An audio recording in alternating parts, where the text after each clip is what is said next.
বৃহস্পতিবার পবিত্র রাতে কেউ যদি এই দোয়াটি 100 বার পরে কোনো দিন পৃথিবীর কোনো মানুষের কাছে তার হাত পাততে হবে না।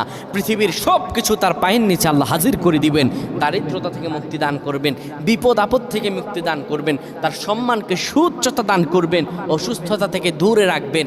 আল্লাহর অশেষ দয়া ও রহম তাকে দান করে দিবেন। সুবহানাল্লাহ। বৃহস্পতিবার রাত এটি গুরুত্বপূর্ণ রাত। এই রাত সপ্তাহে একদিন আসে। আরবিতে রাত আগে আসে, দিন পরে আসে। সুতরাং বৃহস্পতিবারের যে দিন গিয়ে রাত, এটি বৃহস্পতিবার রাত নয়, এটি শুক্রবারের রাত, এটি জুমাবারের রাত, এটি দোয়া কবুলের রাত, আল্লাহর কাছাকাছি হওয়ার রাত। সুবহানাল্লাহ। এই বৃহস্পতিবার রাত আল্লাহ তাআলা বান্দার দোয়া কবুল করেন। কেউ যদি বৃহস্পতিবার রাতে ঈশা নামাজের পরে পবিত্র হয়ে ইয়া হাইয়ু ইয়া হাইয়ু ইয়া হাইয়ু ইয়া রফিয়ু ইয়া রফিয়ু ইয়া রফিয়ু এই দোয়াগুলো পড়তে পারে 100 বার, আল্লাহ রাব্বুল আলামিন